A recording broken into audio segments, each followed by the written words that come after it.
Now we're going to be specifically looking at Korea and the amazing work that's coming out of this country, of this territory, of local ideas and formats that are working domestically as well as regionally and potentially internationally. And I've got a panel here of guests who have flown in from Korea, and with the support of KOCCA, the Korea Creative Content Agency, and they'll be talking and presenting specific programs and specific formats that they've launched and are doing really well in Korea.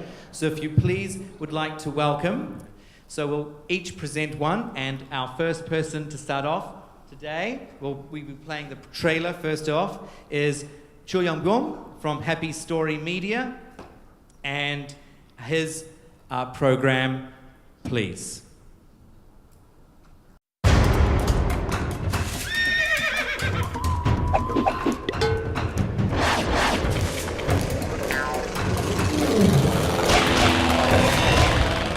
대한민국 스타는 물론 다양한 국적의 스타들 그리고 다문화 가정의 어린이들까지 참여합니다.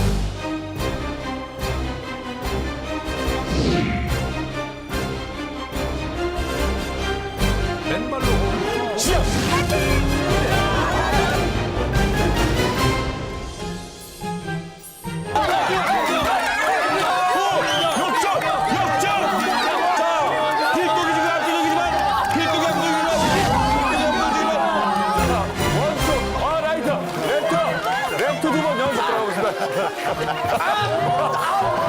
정면!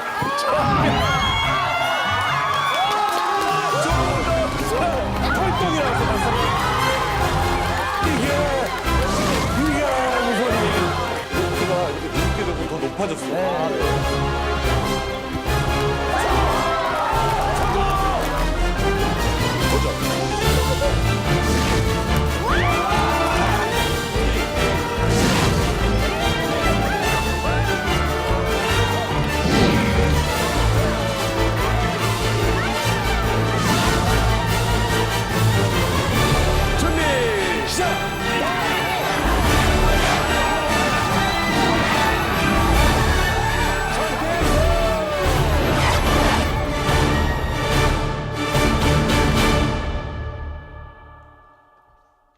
Wow, what a one to start off with.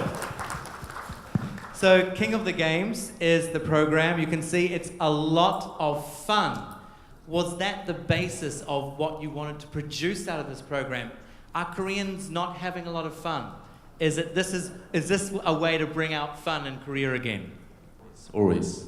It's always about fun. But there are a whole lot of different events and games in here.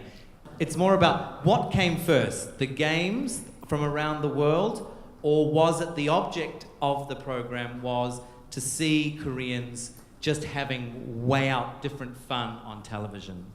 How did that develop? Their objective was all the Korean people, he wants to all Korean people try the games from other countries. Good. That was good. But the interesting thing is that in Korea, right, there is a whole lot of different traditional games. What was it like? How did Koreans adapt to trying these different international type games? We research and find out there are thousands of games in the world. And we find out there is so different, but in other way, so similar each other. That's interesting. Okay. And from what I see, it really approaches many different ages, from child to adult. Is that a core part of the program? Our final goal is children who addicted smartphone. Yes, smartphones, yes. Or white collar, always stress. Right, yes. So always on the computer, Yes. the smartphone, playing games, addicted to That- devices and apps. That people see this program and go outside and play. Right. So, from what I understand, because I read some notes earlier, is that this also the objective of this program was to try and inspire children to go outside and attempt some of these games and to interact with each other rather than their smart devices. Because Korea is one of the most connected countries or territories in the world in terms of the internet and smartphone penetration. Has it worked? Can I ask? Have you noticed your audience going off and children and families interacting together like you so wish? Sorry, I'm not good at English. Nor is my Korean, so it's okay. They went to some company and they tried this game in the office, Yes. and then they have seen this good effect. Their office ambitions were really changed to very happy. Yeah. Okay, Jin, can I just ask you, just to add on, this family-orientated programming, is that something that you're seeing, all of you are seeing in what audiences are wanting, or is it something that you think audiences should be seeing? I would probably say it's a kind of thing that our audience or viewers want to watch. Because like what you said in the prior session, both parents are working parents. There are big social issues. And these social issues, people really want to change. And nowadays, the viewers want to see what they really hope for because of all these positiveness things going around. So it's kind of thing that it's a very big, high issue in Korea. So it also generates great ideas through it. Yong, just back to you. In terms of other programs, what are you developing for next year? Are you continuing on with this type of program? Are you evolving this program into another one, or what are you wanting to take on and keep going with? 지금 현재 이제 그 설 특집이나 다음 이제 저희 한국에 이제 명절이 설이나 추석이 있는데 지난번에 저희가 추석 특집으로 이것을 방영을 했었고 그거에 맞춰서 이제 설에도 저희가 한번 진행을 해보려고 하고 있습니다. 그리고 추석 특집 방영한 것을 가지고 저희가 해외 마켓에 지금 판매를 시도하고 있는 중입니다. 내주세요. And now in English. At present, we air the first episode and we are promoting overseas marketing. We see positive feedbacks from overseas market. I'm sure the program will gain the great popularity on holidays with friends and families, in particular in Asia, including China, as the region shares a lot of historical and cultural similarities. And in addition, Korean advertisers show great interest in the program King of the Game. It is natural as advertisers tend to buy time of programs housewives and women who are main customers like to watch. The housewives prefer programs which can give both entertainment and education effect for the children. Okay, and there'll be a successor program as well, right? Looking at Korean traditional games as well. 지금 제가 조사한 바로는 이제 한국에는 한 200여 가지의 이제 전통 게임이 있는 것으로 나타나 있습니다. As a research, there are 200 of games in Korea, traditional Korean games. 제 컴퓨터에는 그 아까 말씀드렸던 그 수천 가지 게임 중에서 지금 한 850가지 정도의 게임이 제 컴퓨터에 저장되어 있습니다. In my computers, I have thousands of games and 850개. 850 games. I guess. Yeah. Okay, thank you very much. So it's always tough to be first, so please round of applause for Chungbo. And as you can see, visually, that show can really tell you a lot. I think I once did UK the UK version of toe wrestling, but I was very young at the time, so I'd probably like to do it again. But it's really interesting to see this almost sweep across the globe of family-orientated programming to bring families back together. In a way, with technology, we don't need to interact with each other as much in a space. We can do it virtually. So it's nice to have programs that maybe were very big in the 70s and 80s where you had families competing or children competing. Now you're bringing them back again. So maybe in a lot of ways we're going full circle. Just to go, before we go on to the next promo, I would like to introduce Paul. Yes. And I'd just like for you to first start off by just a brief introduction for the program we're about to see. Yeah. First of all, the format of this conference divided two parts. And the first part is for the two speakers who can speak English not well. Anyway, JTBC is brand new TV channels in Korea, and then we have only 2-year history, and but now actually I am very proud to introduce our signature entertainment show, and then the title is Hidden Singer, and then it is said that Hidden Singer is the one of the hottest TV programs in Korea these days.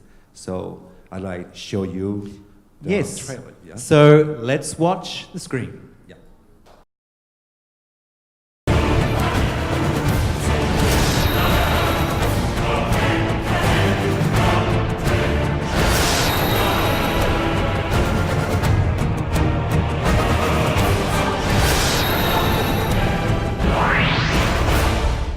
The world has never seen anything like it.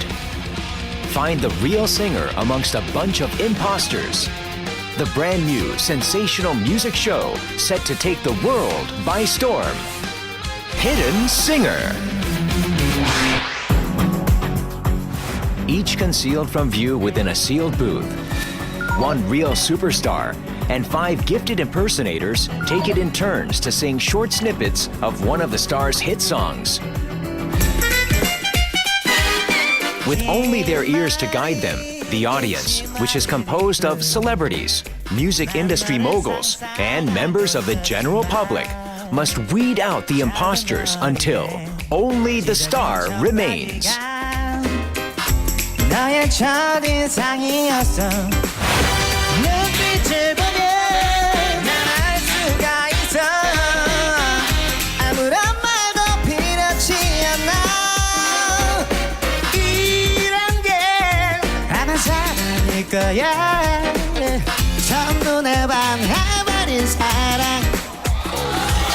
Over a total of 4 rounds.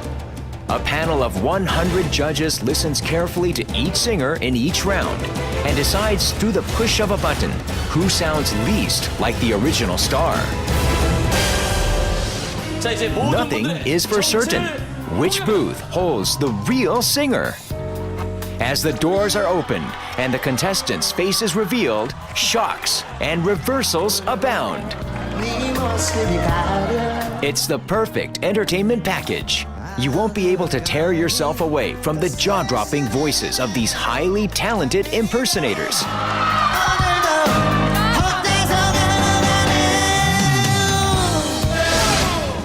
This is no simple test of who's the best impersonator. This show brings together stars and dedicated fans, giving them the opportunity to sing in front of their lifelong idol. And some of them have talents great enough to rival the originals themselves. And what's more, witness heartwarming scenes as fans confess their long-term devotion to their one true idol.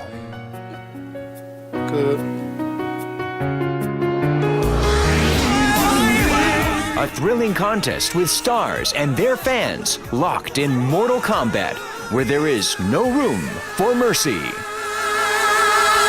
Will the celebrity star power shine through? Will the fans pull off an earth-shattering coup? Who will take the crown? the show that's set to captivate music fans the world over. The ultimate thrill in music entertainment. Hidden Singer.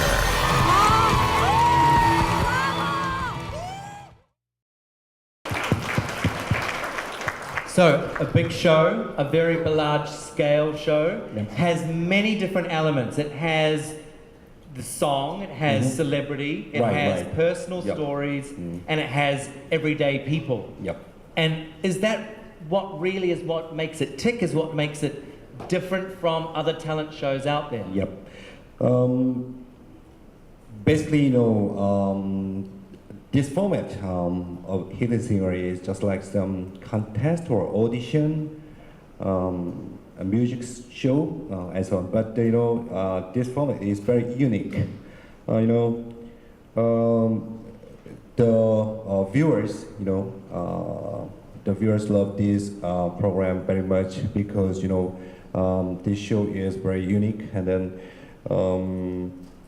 first of all, the people like to watch the legendary singers coming to this Hidden Singer. And basically, the legendary singers coming to Hidden Singer is very popular in Korea, and so every audience recognize who he is, and so that the talent of the legendary singer is so extraordinary, significant that nobody believed that it's possible to compete against the star, the singer, with his own legendary songs. So when the people witness that, something they are thinking that is impossible is realized, and then they were shocked, and they feel some catharsis.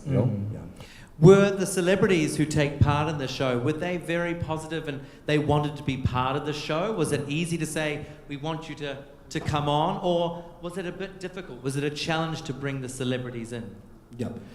As I told you, this program is very unique. That's because this format is something like the contest, but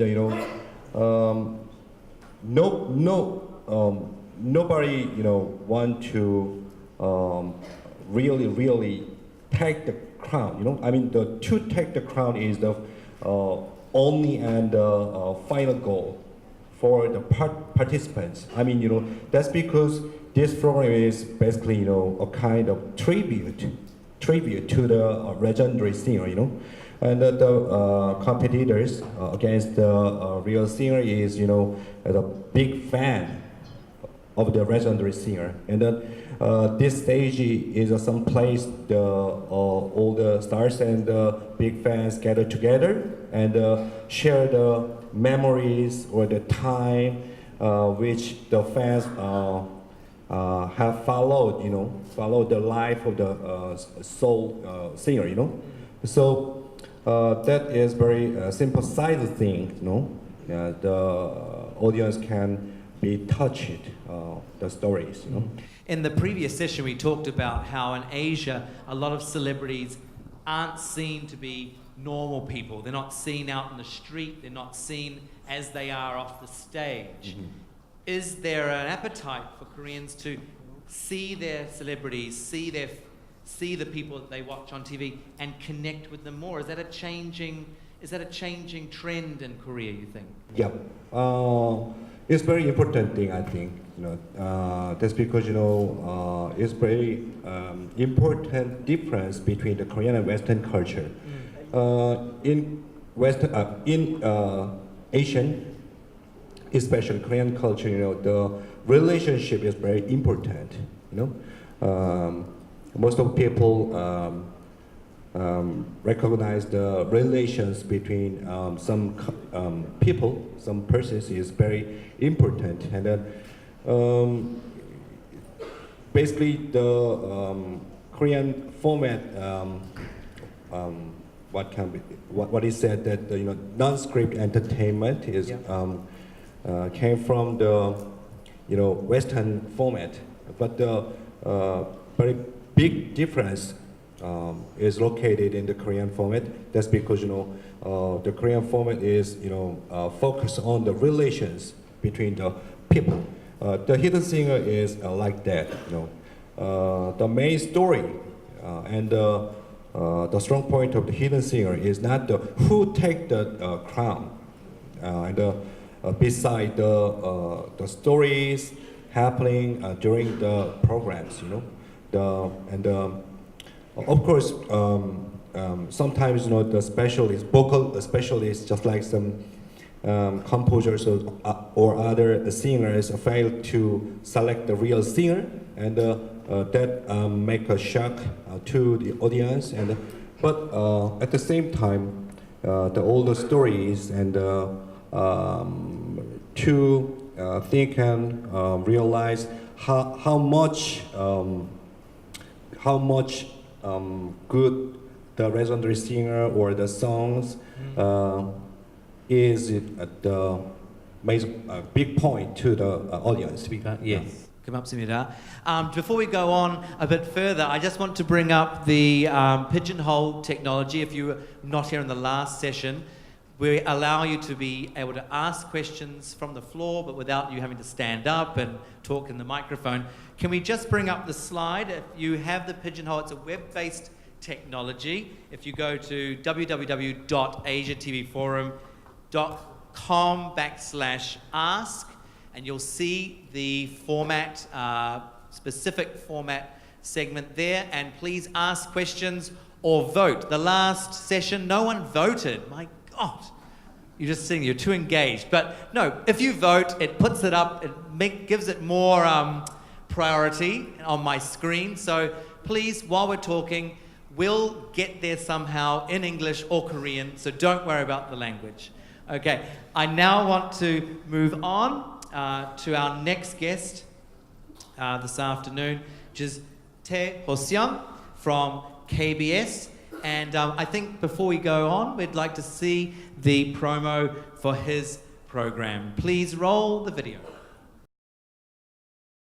2天1夜爆笑出发！深入中国四川最美的地方，体验妙趣横生的无钱旅行，36小时无死角拍摄，记录扣人心弦的全程考验。兄弟旅行团旅行之际还将承担公益任务，身无分文的他们究竟会面对怎样的考验？无边美景里，究竟谁能在爆笑游戏环节中胜出？让我们一起开心出发！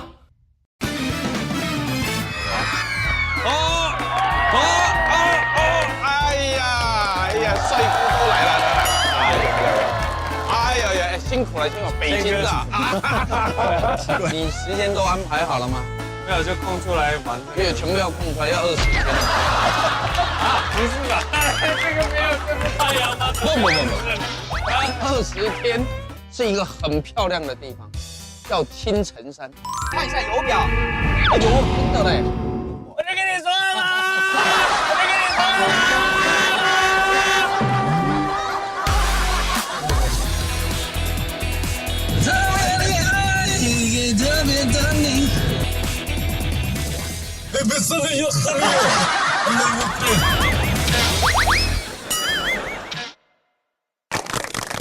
我们现场所有的好朋友们，你们好！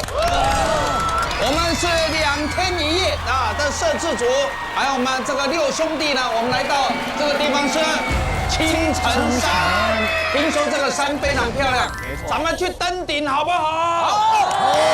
但是你们登顶是要有时间限制的。 1小时能上去吗？节目组为兄弟旅行团准备了10道美食作为晚餐，他们需要1小时内登顶青城山才能赢取，但每迟到10分钟将撤掉1道菜品。兄弟们，抓紧时间，赶快上路吧！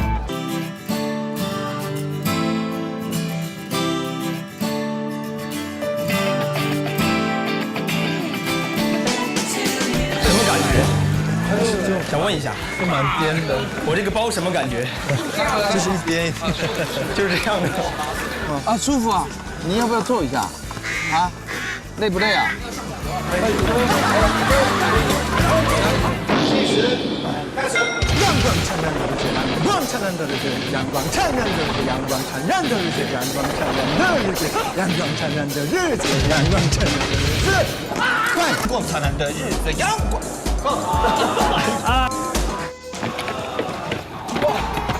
跑不动了。花非花，雾非雾。哎，希望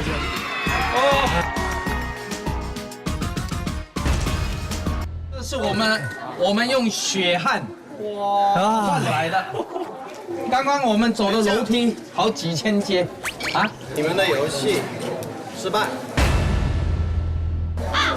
所以我们现在开始撤菜是的，撤菜。哎，一个人2碗米饭，奖手包，奖手包。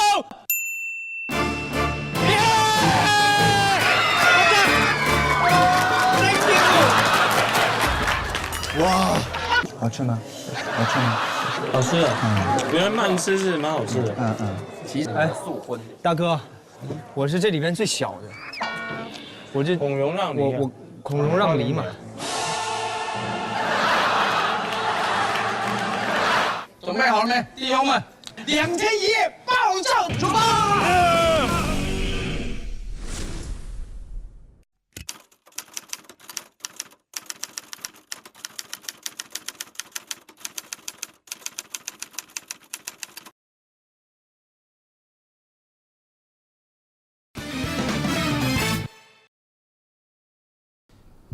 ！Okay, there was 2 days, 1 night. A very feel-good program. How did this one develop? What was the idea behind this one? Yeah, before I go to your question, let me introduce the original title of this program, the 2 days and 1 night.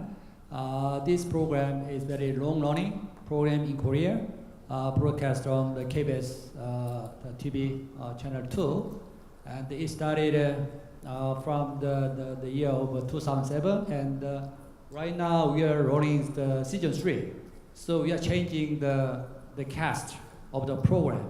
So yeah, the rating was quite good, and the season 1 was most successful, starting Kang, and the second season is also. And last week we started the season 3.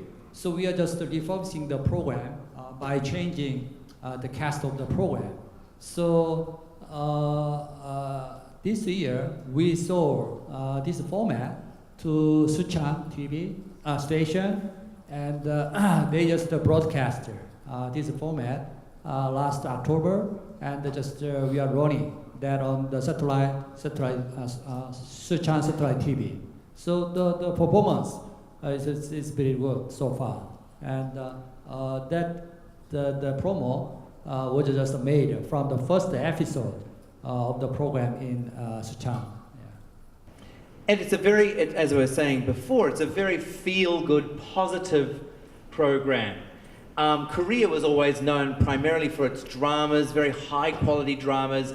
It took over, in a lot of ways, Taiwanese drama and became very much the powerhouse of drama programming in Asia. Mm-hmm. This sort of programming, though, is now bringing eyeballs across the region, and it's as popular as dramas. Why do you think this positive spin and this very high energy type programming is really connecting with viewers? Are they needing just a lot more positivity in their lives? Mm-hmm. I think the cast of the program is very, the contributing the popularity of this program. So we are very concerned when we just cast the celebrities, because all of those members should be very close to each other, because they are making a fun together, and also they are just having they're staying overnight. In some remote area, and there's just some missions to solve together, and just getting together among the members is very contributive to popularity of this program. So you can just watch those TV celebrities stay overnight and just talk to the people on the street, and they just talking to the ordinary people. So all of this reality show is very peculiar and special to the people on the street. So I think it's very one factor that we can make this program very popular in other places outside Korea. Yeah. We've seen that in a lot of reality shows, particularly the competitions like Idol and Got Talent and those sort of ones. It's very much a competition. It's one person against another person, and it's people voting against one for another. But this program, although it's a competition, it is actually done for fun. Really, it's more about just the competition of being together rather than a competition against each other. Is that right? Yeah. There's one game, Bokbulbo. How can I translate in English? It's lucky or unlucky. I mean, they just the production team gave some missions to solve. So they just win the game by working together for the mission given by the production team, and then they just work together. And also there's some competition among the members on the program. I mean, they just make two teams and they just compete each other. But there's some competition and cooperation among the members. So this is very positive side of just making this program appealing to the audience. Because like Marc said, the other program is always competition. But in this program, there's some competition and also cooperation. Group. So yeah. I think it's working well. One show which is similar but has done so well internationally is Running Man, right? That's Another right. Korean amazing show. Very much again, people competing, but for the fun of it, not for the actual, not to beat each other. That's right. Yeah. We actually will go on to that topic further after we've finished these presentations, but that's a really interesting issue that's coming up in TV. I want to now move on, as we've got 25 minutes, which is good. So we've got Jinwoo here. Jinwoo is from CJ Media, TVN, and he's been with them for a number of years. There's actually two presentations today, so I just want Jinwoo to first present himself and what CJ is doing first. Hello, my name is Hwang. I'm from CJ and TVN. Just a quick introduction of TVN. TVN is a general entertainment channel, and we are specialized in generating ideas from social issues and hybrid genre. I brought two formats today. One is called the Genius Game. In 2012, Korea had a very big two elections, and through these elections, the viewers and people have witnessed the art of social relationship management. And we already knew those some formats already dealt with those. So what we did was we created a Survivor without high budget locations and Big Brother without contestant confinement. Also, the other format that I'm going to introduce to this afternoon is called the Grandpas of Flowers. It's created by Korea's top producer, Na-young-suk. It's not just a typical traveling show with old people, but it's rather a entertainment reality about communicating and understanding between generations. So let's watch. Yes, please, let's watch the first one.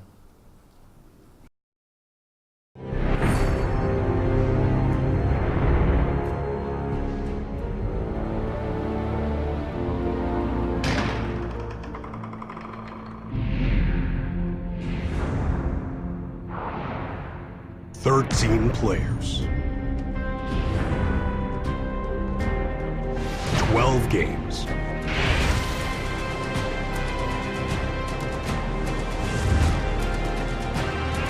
a loser is left behind with no idea, and a masterminded player is always behind the game. 황교가 1등이야 그럼? An unexpected winner and an unexpected loser. Secret alliances and continuous conflicts between players. Mysteries behind the winner. 성규 씨 승리입니다. 그만하겠습니다. What happened to them?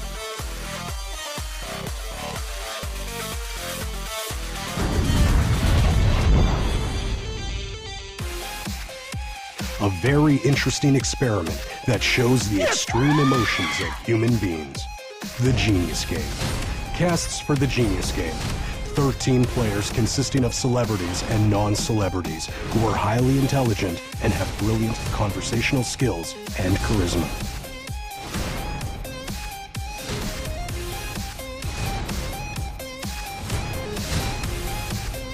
Every episode is composed of a main match and a death match. The winner of the main match will be exempted from the death match, and the loser will choose the opponent player other than the winner to play the death match. As a result, only one player will be the final winner, who will survive the 12 strategical games. Garnets are the currency of the Genius Game. Each garnet is worth $1,000, and the final winner will have his garnets exchanged for real prize money. To play the Genius Game, players have to demonstrate their logical thinking and sociability. Players will have to make difficult choices between processes and results, groups and individuals, and beautiful defeats and hideous victories. The Genius Game is not about luck. The one with the perfect strategy will be the final winner. Who's going to rule the game and become the genius one?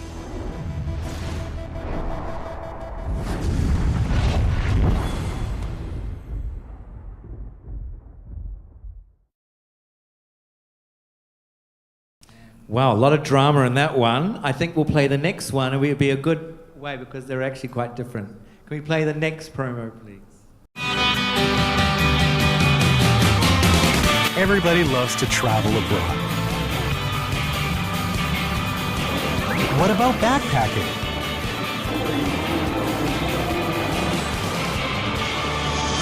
Take 4 grandpas around the age of 75 years and send them backpacking through Europe. 보통 배낭여행 가자고 그러더라고요. 예. 아니 우리가 호화 여행 가기도 갈까 말까 하는데 배낭여행 우리가 미쳤다고 하냐.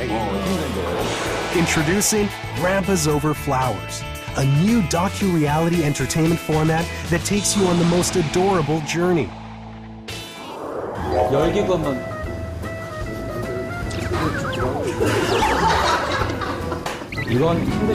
Any grandpa will probably tell you backpacking isn't their ideal, fun, and relaxing trip.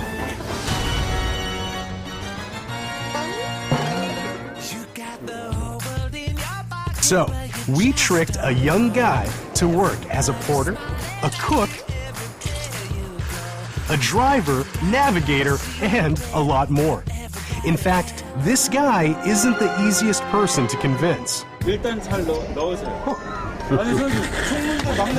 that's not all. They were given only a few euros and just a few days to look around. After all, it is a backpacking trip and not a fancy vacation. During the trip, we will get to see a variety of expressions and reactions from these grandpas. You try our restaurant? See how they try very hard to adapt themselves in countries where they've never been before. With Porter's help, of course. I'm sure they'll make some great memories in Europe. And watching them having a good time will make us all happy.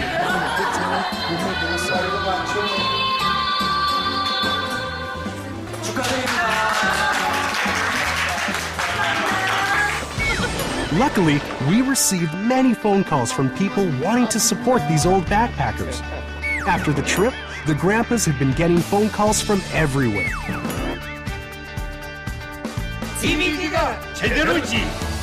And ratings? Let's just say we saw miracles.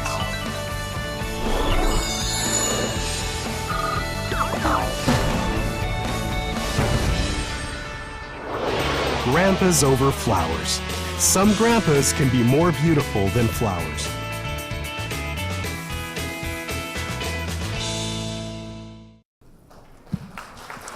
Two very different shows, two very different approaches to programming and entertainment.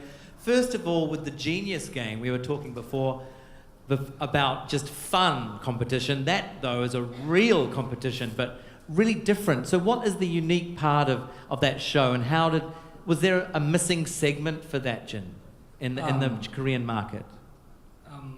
The trailer actually doesn't show much of the original games, but as far as the uniqueness was, we are living in a kind of a social structure that you cannot actually achieve something by your own will. It has to be alliance, sometimes has to be betrayal, there has to be a trust, there has to be blah, blah, blah. And it's a kind of a thing that we actually want to do. And since for like Asian broadcaster, it's very difficult to bring these really big, high budget live or location program. So what we did was using a set and new ideas with a lot of utilizing the board games or card games. So we actually made the same effect with what the Survivors or Big Brothers did. Is it a bit like with the King of the Games, is that we're trying to get people away from just traditional, getting people back to traditional type games playing together rather than on technology and apps? Was that also a process in the development side? Yes, it is. Every game was designed with the creator really wanted to merchandise these games. He really wanted to make always, more money. Yes. And so we were designing several apps. And one of the great things about the Genius game was these young viewers, especially from 13 to 29 age group, it was like almost up to 38% rating share. And they made a lot of comments and a lot of issues on the social media. And although it was although it was not that connected to like these elderly viewers, but all the social reality thing was very connected to almost every viewer. So it was a very big success, and it's now commissioned for season 2, and we are developing for almost with all on screen and everything. Yeah. Well, just before we get on to Grandpas Over Flowers, just seeing the promo there, it actually had a very diverse age group in the Genius game. There were older people, there were middle-aged people, there were young people. Was that also a part of it, or did it just come about through casting and through recruitment of these contestants? The concept of the difference between Grandpas Over Flowers and the Genius game will be the kind of an age group or some elements or some subjects in it. But if you look closely, both shows are actually dealing with the social issues. One is dealing social issues with the communications, and another one is dealing with communicating with these generation age gaps. So every content is always about the social issues, and for like the Grandpas Over Flowers, it's the producer, the creator, the Na Young-suk's idea about showing more kind of a universal feelings, because he's very specialized in giving out very kind of a universal feelings, for example, like sincerity and empathy. Yeah. Well, with Grandpas Over Flowers, it's just so interesting that these older men in their 80s, 70s and 80s, are thrust into situations which you would normally see young people. And is that what's happening in Korea, is that with technology, with the youth being very much protected in that sort of technological bubble, that the older generation aren't seen so much and not interacted with so much? And this is a way to show that actually multiple generations enjoy the same sort of things. That is a very good point, Marc. If you see some footage there, because these grandpas are actually using the smartphones, because now Korea, penetration of these digital devices are so good in Korea, and however, the Korean elderly, these generations, they are not very fond to these new digital devices. And these digital devices, although the country has so great internet or mobile capabilities, and our old generation, elderly generations, it's growing rapidly, and somehow they get alienated from the normal young age groups. But especially that program actually made these portal guide to actually teach and communicate these old grandpas how to use these new devices, how to find some places, or how to play along with these young people. So it makes all these new great ideas and great trends about how to actually, you can have some great fun, and these old people needs to be more respected. So those kind of ideas. It's an interesting thing that we're seeing here today. I'd like us now to go into our last presentation. Can we go straight for the promo of Where Are We Going, Dad?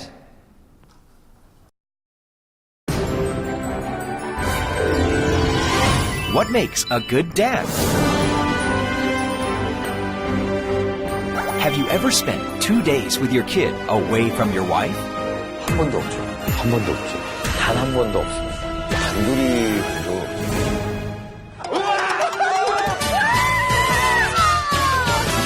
5 dads and 5 kids go on a 2-day trip without their moms to the most remote countrysides.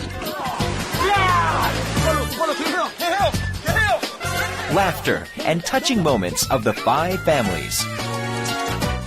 Where Are We Going, Dad? Is a reality show that overwhelmed the Korean audience in 2013.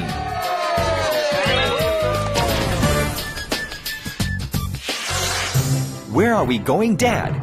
Is an unscripted reality show presented by 5 dads and 5 kids from age 5 to 7. 아빠 힘들어. 둘, 셋. 5 celebrity dads, including a singer, an actor, and a professional football player, challenged to take care of their kids away from home for 2 whole days.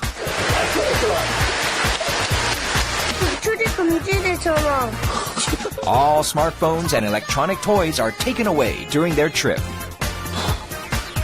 Dads desperately struggle to keep up with their kids. But things are not going easy.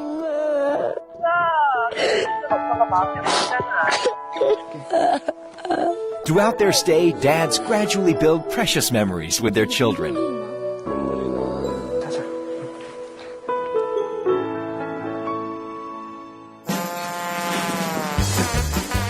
The strength of this program is the genuine pureness of the 5 children. The camera follows the 5 kids who innocently act and react without even knowing that they will be on TV.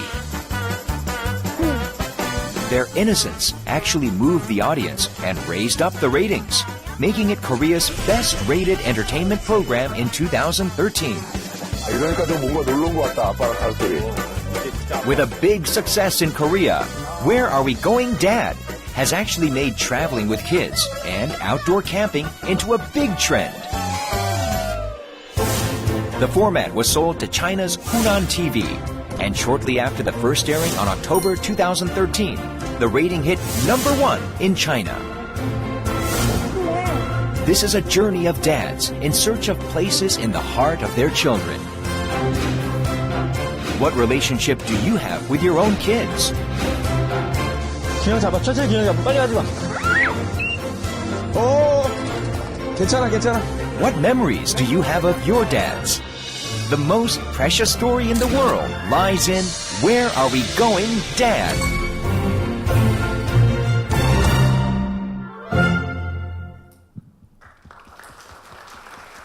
So it's always good to have a show that tugs at the heartstrings, you know, have those precious moments with your father. Is that, Kang, is that what you wanted from this program, to make parents realize their connection with their children, and particularly fathers? What is the role of fathers like in Korea? Is it very much that they're not seen, they're just working? It's changing, actually. Traditionally, fathers were just the symbol of discipline. They were all strict, but now it's changing into a familiar kind of dad. And there are some, for example, my father, who is struggling and who's not quite, used to it. Who is used to the change and adapting. Yes. My father too. This show is concentrating on those kind of, generation gap. I don't know, those kind of things. Yeah. But when you see it here, this program could actually work anywhere, couldn't it? Because the relationships with fathers are changing. Younger families may be more familiar and more closer, but there are still a lot of families where the father is the one that works and the children see him when he comes home from work, but playtime with dad doesn't happen too often. So this format, as we were talking about the sort of formats that can work and can transfer to different territories, this is quite an interesting one that it can actually go anywhere. And the example is China. How did it come about very quickly with the China version? Actually, I've been to China to give them some tips. I might.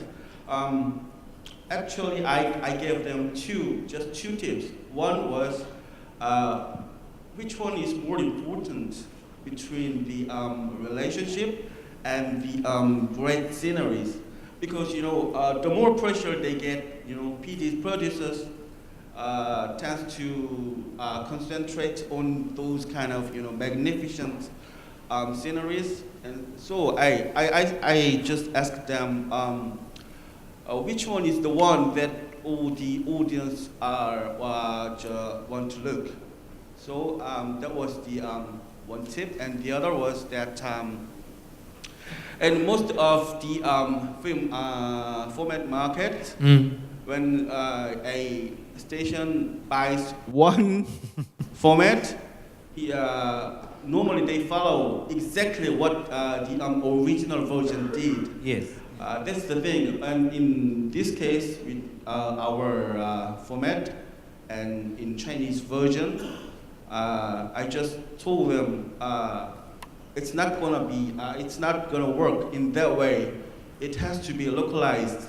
In China there is a I'm not quite sure about my knowledge, but I think there's this rule that one family has to have just one. One child policy in urban or cities, yes, yep.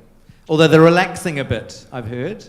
And although in Korea, fathers rule mothers generally, but in China, it's like the opposite. Yep. So it has to be different, So I just asked them to make it different, and they made this huge success.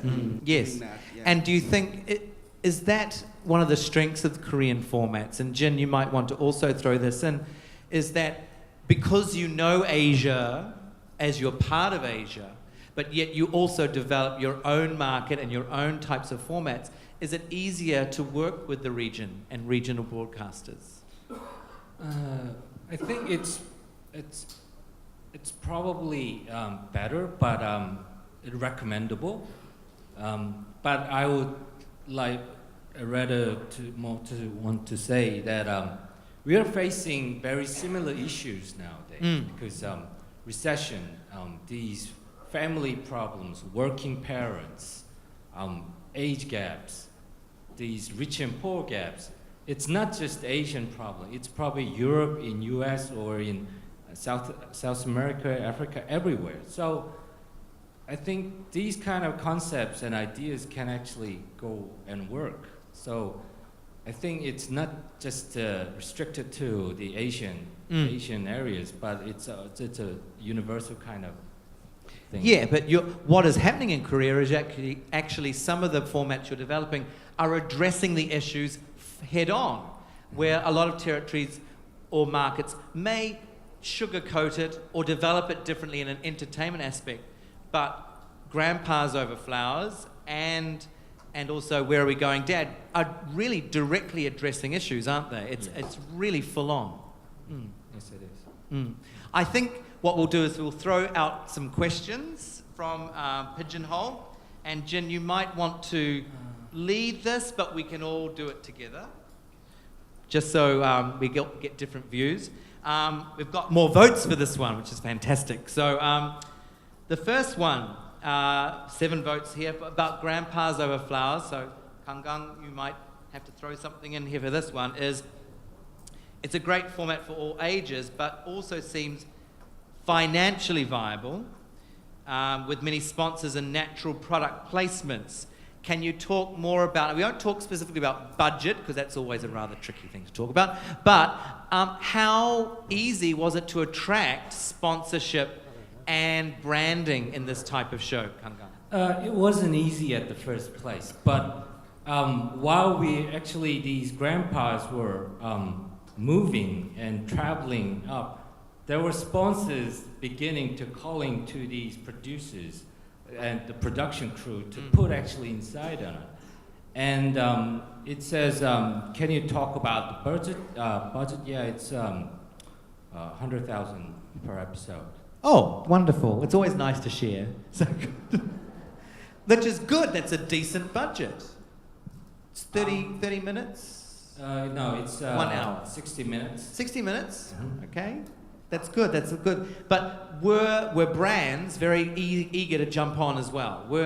Did they see a core market here with the older, the greying generation, and how it connected with younger people? Yes. Or did you also have brands that were traditionally from a younger demographic also wanting to be part of it? See, I was actually put one of the commercials inside this trailer, and the biggest users or the viewers of that platform is mostly 20 and 30s. And actually these grandpas are actually the new model for that commercial. So it actually makes both ways. Kang, also for Where Are We Going Dad, what was there a sponsorship in there? Did certain brands help you with trips or certain events? Was that also a very core part of the development? Mostly clothes. Clothes, yeah. Koreans love clothes. Yeah, brands, they like, clothes brands.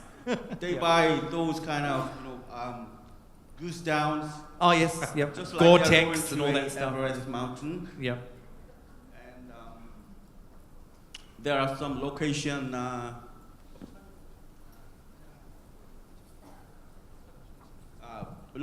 product placement. That's interesting, because a lot of the time you think that brands and sponsors come on board for the prime demographic, right, which are the people who spend a lot. But in fact, the example here is that families can also bring in sponsors that aren't always traditional, and the elderly. So it's interesting, because as a free market, as a very much an open branded type of TV market that we have in Korea, it is very competitive, right, Jin? Absolutely. It's a war, I would say. But what's important in those kind of reality shows, you just cover them from the audience. Once it's revealed, they just turn their back on our. We've got another question here, which is I think really interesting as well with what we've seen today. We've seen that Korean TV is diverse from these examples, but it's still hinged on reality and a little bit of observational documentary. So apart from reality, are there any new emerging formats to watch out in Korean TV? And Jin, perhaps you could answer in general. Paul, perhaps, if you could start, yes. Well, as you told, actually, the Korean broadcasting industry is just like some jungle, over 200 broadcasters working in our market, and to survive, in this kind of jungle, broadcasters and the producers abandoned the Japanese-style format over 15 years ago, maybe. And now most of the broadcasters choose the reality shows, but I'd like to say that the Korean reality show is a little different from the Western style. That is, as I told you, is the some kind of harmonization of Western format plus of Asian culture. And Korean identity culture as well, right? Well, It's very, but I believe that the relationship and the mood and some respectation and so on, just that kind of culture is the Asian, not Yes. only Korean. Yes, that's true. So I believe that the reason why the Korean format is popular in the Asian countries is that and now I'd like to tell you that the secret of Korean format's strength is Yes. the good mixture of the Western format plus of Asian culture. Yeah, Tae-ho, would you agree with that? Yeah, except for the reality, we are trying to sell diverse format like a kids show. For example, Golden Bell. We have been running this program for maybe more than 10 years, and the Golden Bell program is just high school students kids show, and it's not the celebrity show, but we are going to the high school and just have the schools maybe 100 and just test them. On the 50 occasions, and we selected the number one or winner of the game. And this kind of high school kids show is gonna making a hit. Yeah, I think in Asia, because education is one of the most concern that the parents have. For example, in Vietnam, we saw this format, and they are learning that on a VTV, and which was very popular. And the kids show also will be the very popular format in the next couple of years, I think. Yeah. Jin, just to wrap up in that terms of questioning. I have a kind of a simple answer for this question over here. I'm not trying to be so because I'm a producer but not salesperson. But if you come to our booth or visit KOCCA booth, or you'll see great new ideas, because it's not just a reality show. We have tons of new formats and new ideas that we can actually co-work with. There was one other question here just to bring up, but I will answer that, which is why the formats are working in Asia and worldwide. And I think, Paul, you touched on that, is that Korea is a mixture of Western television culture as much as Asian culture, and somehow, and I hope that you've seen that through some of the examples today, is that mixture, that right mix between Asia, the Korean identity of what Koreans love to see on TV, but with Western execution in terms of the way the programs are made and also how they're developed, is what makes the Korean formats stand out. And I think a lot of what we could take away today is just what Korea is doing is shaking up television a bit, providing entertainment for its own market, but as you can see, is that shake-up is resonating in other markets in Asia, and I think it's a really good example for broadcasters and producers across the region to show that you don't have to go over the top to create new programs, but you have to think about addressing issues or a different way of telling a story or bringing different talent and characters to the screen. So thank you. Please, a round of applause to our panel today.